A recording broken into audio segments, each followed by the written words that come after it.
My Tinder match tried to set me up. Most bad Tinder dates end with awkward conversations. This one almost ended with a kidnapping. One woman says she matched with a guy online who seemed completely normal at first. They talked about music, sports, and eventually agreed to hook up at his house late at night.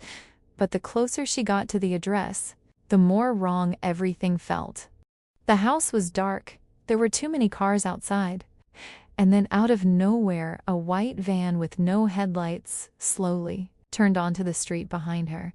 That's when she realized this probably wasn't a Tinder date at all. And if she walked up to that house, she might not make it back home. According to the woman telling the story, she was 23 years old at the time and living in a fairly quiet suburban town. One night, while bored and scrolling through Tinder, she matched with a guy named Luke. Luke's profile looked normal enough, a few casual photos, sports pictures, some gym selfies. Nothing immediately stood out as suspicious. The two started chatting and seemed to hit it off quickly at first. The conversation stayed pretty casual. Music, movies, sports. But after a while, the conversation became more flirtatious.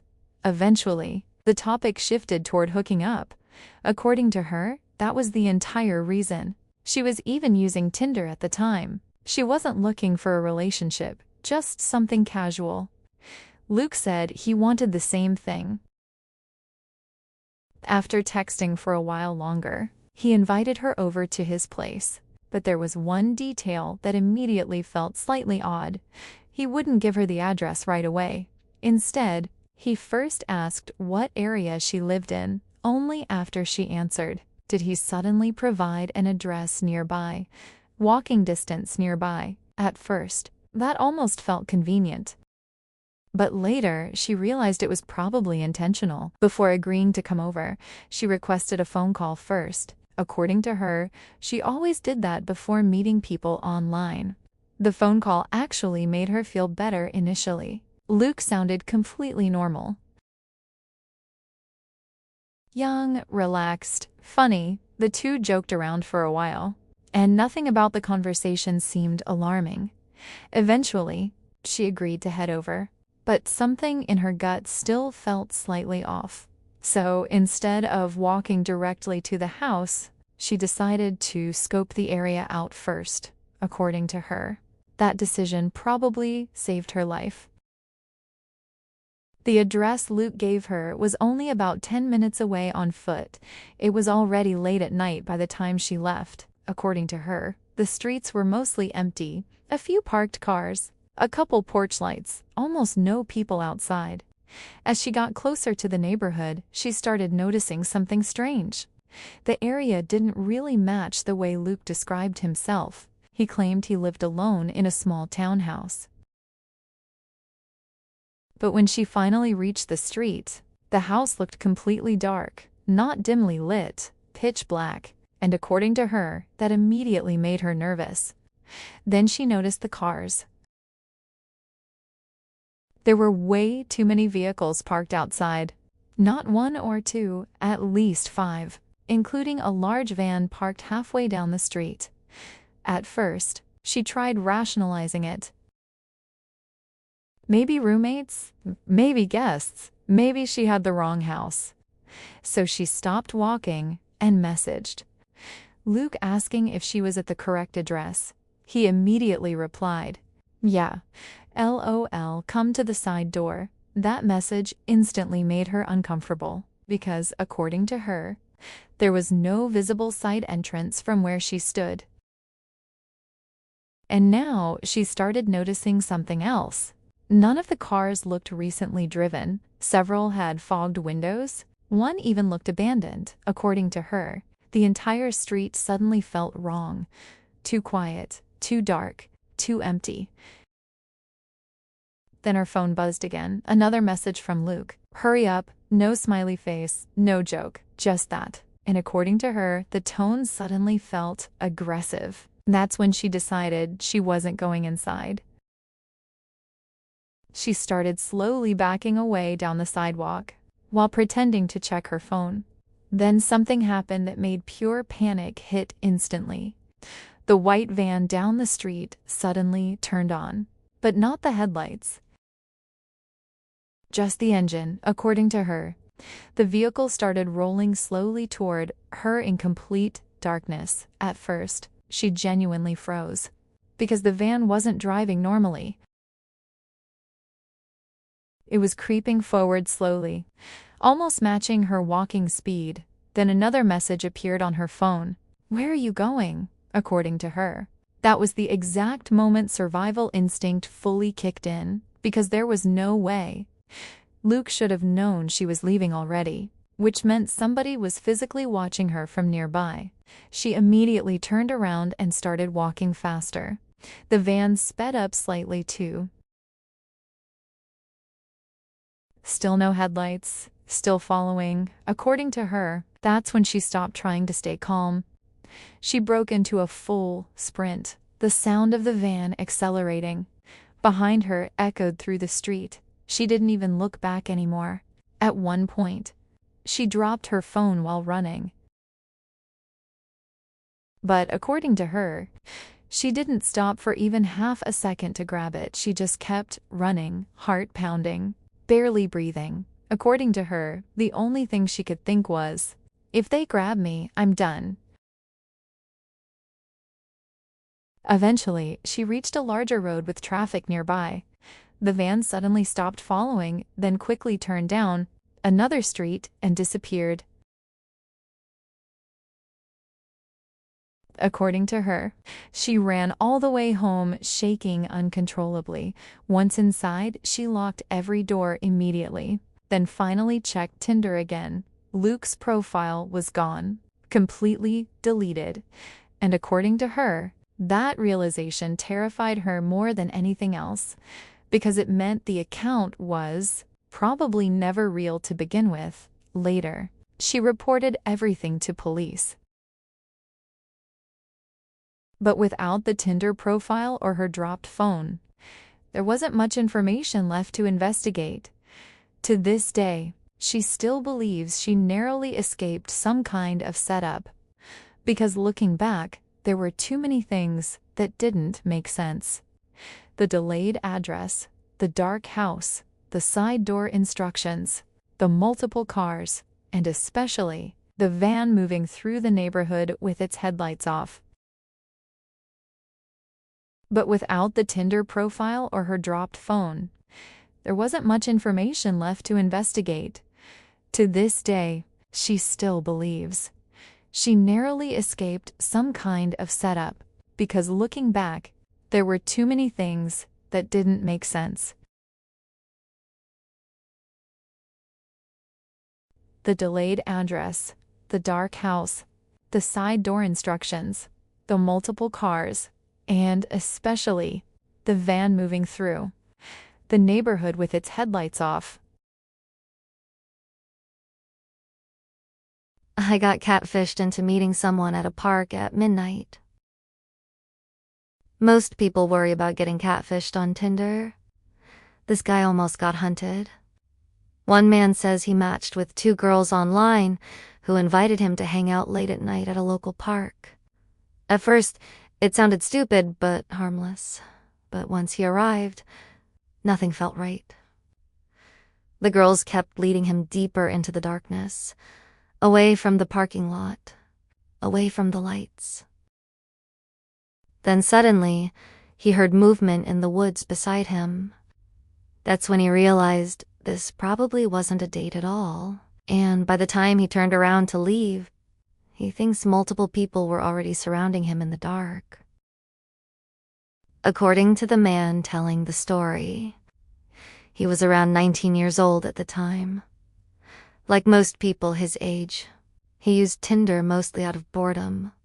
Late night swiping, random conversations, nothing serious.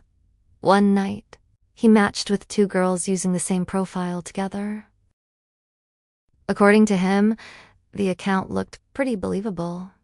Pictures of 2 girls at parties, beach photos, short bios saying they were roommates looking for fun people to hang out with. At first, he assumed it was fake, But surprisingly, the conversation flowed naturally. The girls joked around constantly, sent voice messages, and according to him, they sounded young and real. Eventually, the conversation became flirtier. One of the girls suggested meeting up that same night. According to him, that should have been his first warning sign, because it was already close to midnight. Still, he agreed. At first, they suggested meeting near a shopping center parking lot, but a few minutes later, they suddenly changed locations. Now they wanted to meet at a nearby park instead. According to him, he almost canceled right there, because meeting strangers in a dark park after midnight sounded incredibly sketchy. But at the time, he convinced himself he was overthinking things, so he drove there anyway. The park sat near the edge of town, surrounded by trees. During daytime, families usually walked dogs there. At night, though, the place looked completely different. According to him, the parking lot was almost empty when he arrived. Only one other vehicle sat nearby, a dark sedan parked near the far end of the lot. The engine was off. No lights. At first, he assumed it belonged to the girls. Then his phone buzzed. One of the girls messaged, "We're by the trail," according to him. That instantly made his stomach tighten, because now they wanted him to leave the parking lot entirely. Still, he walked toward the trail entrance, and after a minute or two, he finally spotted them. Two girls standing near the path, entrance wearing hoodies. According to him, they looked mostly like the photos, close enough that he relaxed slightly. The conversation initially felt normal, awkward, but normal. Small talk, laughing, flirting. But then things slowly started feeling off.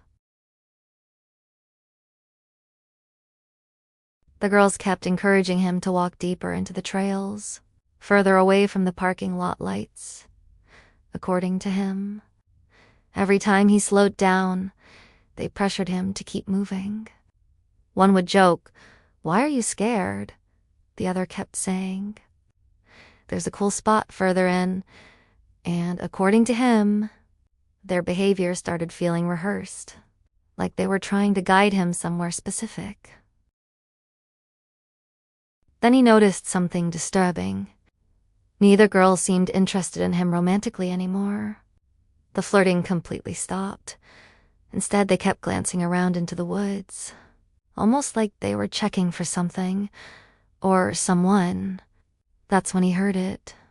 Movement in the trees nearby. Not small animal movement either. Heavy footsteps.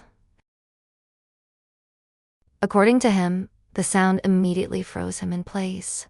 And weirdly, the girls didn't react at all. Almost like they expected it.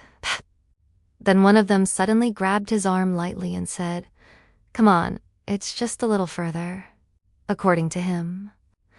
That was the exact moment survival instinct kicked in. Because suddenly, everything clicked together in his head at once. The location changed. The isolated trail. The dark sedan. The constant pressure to keep walking deeper into the woods.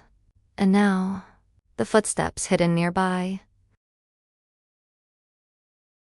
He immediately stepped backward and said he needed to grab something from his car first, according to him.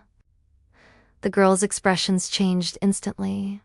Not angry, more annoyed, like the plan was suddenly falling apart. Then one of them quickly said, "Hurry up." No smile, no flirting. Just that. At that point, he turned around and started walking fast back toward the parking lot, according to him. He heard movement in the woods again almost immediately. This time closer, branches snapping, Heavy footsteps shifting through the darkness beside the trail. He didn't look back. He just kept moving faster. Then he heard male voices behind him, low voices, whispering aggressively. According to him, pure panic hit instantly, because now he knew for sure other people were out there. The second the parking lot became visible, he broke into a sprint. He reached his car, jumped inside, and locked the doors immediately. Then he finally looked back toward the trail entrance, and according to him, he saw at least 3 dark figures standing near the trees watching him. The 2 girls, and at least 1 larger man beside them. Nobody moved, nobody waved, they just stood there silently, watching him. According to him, that image still freaks him out years later, because he fully believes if he kept walking deeper into those woods, something very bad would have happened. To this day, he refuses to meet strangers from dating apps in isolated places, because sometimes people don't use dating apps to find dates. Sometimes they use them to lure people somewhere vulnerable instead. The story is terrifying because it feels way too believable. The girls acted normal just long enough to get him isolated, and the second he started questioning things, the whole vibe changed immediately. The creepiest part might honestly be the footsteps in the woods and the figures waiting near the trail entrance, because if this really was a setup, he probably escaped at the very last second. But what do you think? Was this an attempted robbery or something even worse?